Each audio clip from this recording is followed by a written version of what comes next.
affordability has been the buzzword, the thing that's been talked about all of really 2025 for the most part. And I think that as we head into 26, affordability continues to be what's at the top of everyone's mind, because it's how do we make housing affordable? How do we get people into homes? How do we start to see homes sell? And so how do we free up the market for first-time buyers or move-up buyers?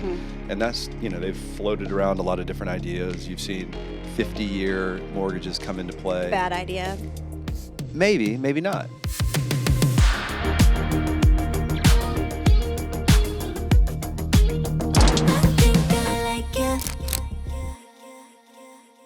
Well, welcome back, Jenny, to our next episode of The Hamiltons Unlocked. Thanks, honey. Yeah, you're welcome. We're here today. We're going to talk about 2026. 2026. So we made the predictions. We've talked a little bit about, actually, we didn't make predictions. We recapped 2025. And right. Now we're going to make some pretty bold predictions of where we think this year is going to take us and where we're headed with the real estate market. You know what I'm really worried about watching this episode? A year from now? Uh-huh. Yeah. I don't know. We're going to delete it. Okay. Good plan. Good plan. Control, Alt, Delete. That is very old school of you. Control, Alt, Delete. Yeah. Yeah. Just make it go away. It's Because the truth is, we don't know.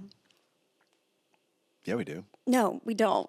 No one knows. We're pretty smart. People look at us, though, I feel like we're pretty smart. I feel like we have some good ideas. Well, you can sell pretty much anything to pretty much anyone, so you're very believable in this. Oh, thank you. I appreciate that. You're welcome. Yeah.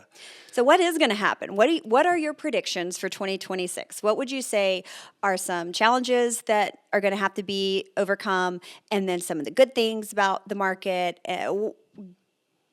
Sell it to me. Well, affordability has been the buzzword, the thing that's been talked about all of really 2025 for the most part. And I think that as we head into 26, affordability continues to be what's at the top of everyone's mind, because it's how do we make housing affordable? How do we get people into homes? How do we start to see homes sell and people buy when we've been in a market, which, by the way, 2025 had the most number of buyers ever and the most number of sellers over the age of 50 years old.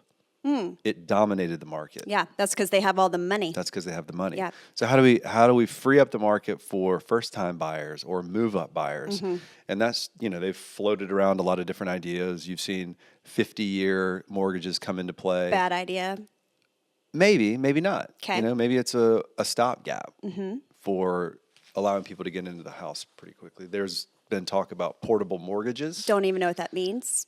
Well, it's a good idea where you can take your mortgage that you have remaining on your house, you can pick it up and take it with you like a briefcase and plop it down on the next house that you want to buy. So Why would you do that?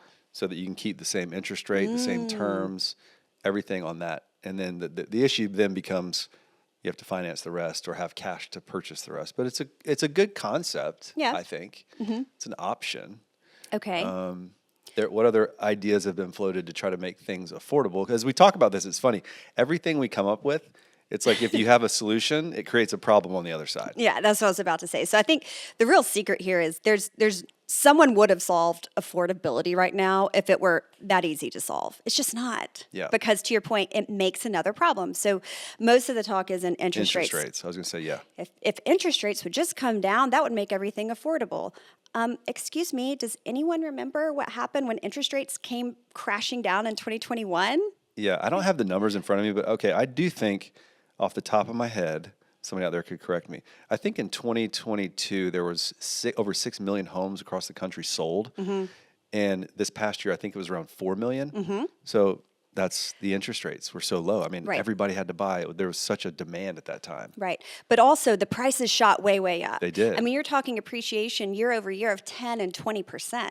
So that created an affordability problem down the line when the rates went up. Yep. And then, if prices come down, then great, but then prices come down, right? So that only works for half of the buyer or seller pool.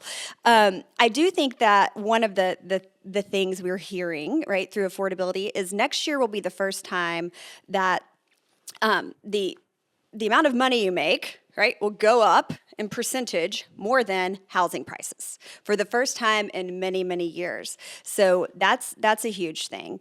I also think that we're seeing incentives in the market now where we haven't before. Well, in new construction. New construction, New construction hadn't been back at the level that it is now in Right. quite a while. So talk about what that looks like from an incentive standpoint. Yeah, so new construction, they can offer their own financing. Yeah.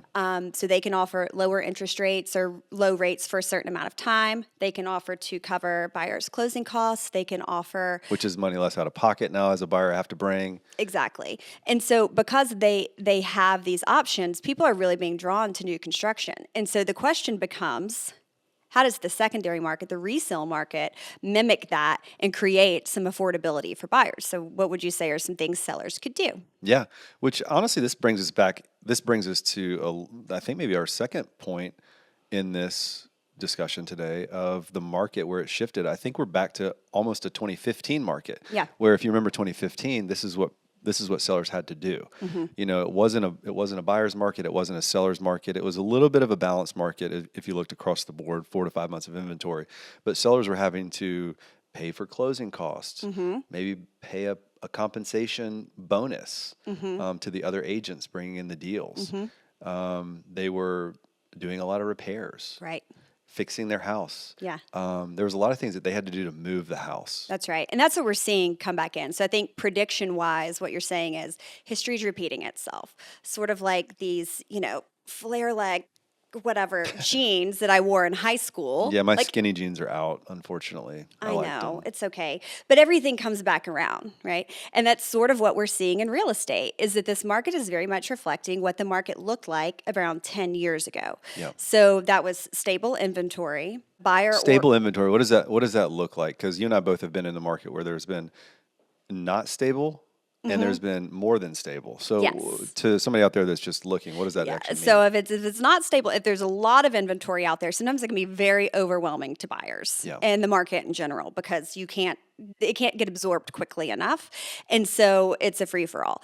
And then there's too little inventory. Which we've experienced from 2020 till in the last a year and a half. That's right.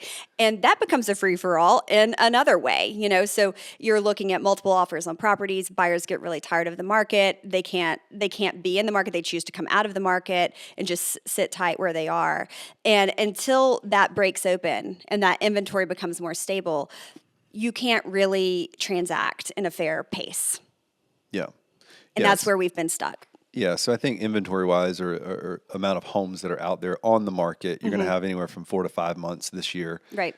Which is really good. I think it's still a seller's market for most sellers. Yeah. It might not feel like that anymore because, most sellers are used to the idea of I put my home on the market, and most agents, by the way, I put a house on the market, it sells in the first weekend, it's gone, boom, I'm on to my next deal. Right. Now your house will sit upwards of 3-4 weeks, and that would be normal. And that's normal. And that would be normal, right? And so it's almost a normalization of the market that I think we'll see come into play. But that doesn't mean it's slow. It doesn't mean it's down. It doesn't mean you shouldn't sell. All of those have to do with many other factors in people's lives because while real estate is a great investment, that's not the only reason people transact real estate. They transact it for a lot of personal reasons too.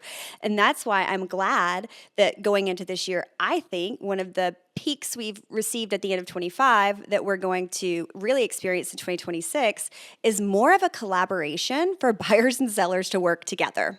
Right? I think everyone, including agents, is going to get more creative to make deals work, where in the past you just didn't have to. Yeah, you didn't. It was one-sided and weighted to one person. Whereas now you'll be able to negotiate price. I think we're going to see probably homes sell around that 98, 99% of the original list price when at the height of COVID, 21, 22, homes are selling at 107 to 110% of list price. Right. So now you'll have a little bit of negotiation room. If you're a buyer, a seller, you're going to have to realize you're going to have some negotiation on the price. And then the terms. I think you're going to have to realize that now you're negotiating more of a due diligence period, buyer concessions on financing, appraisal, and then when they have the home inspected, there's going to be some repairs that you might have to make or concede for. Yeah. And I think that more than anything, it's going to be more of a collaboration. So a lot of people tell us, like, we don't want to sell right now or because we don't know where we would go, right? If we sold our house, that's great, but we don't have a house to buy. And it's very difficult to have a contingency to sell your house in order to purchase another one. Timing didn't work out. Just if you were in the market and you could transact, like, you were winning. And if you weren't, if you were on the sidelines, there's really no place for you to enter the market. Where I think this year, there's going to be a much better opportunity for people who have been on the sidelines to enter the market, because it's at a pace that is bearable. Right. And that they can say, I can buy and sell at the same time and not upend my whole life, and take advantage of a market that still feels a bit like a seller's market, but is slower than the market that we've been in. So they have the opportunity to buy at the same time as well. And I hope that that breaks open and continues to let the inventory roll all the way down the track, down into the numbers, the lower price points that typically, you don't see as much inventory. Yeah.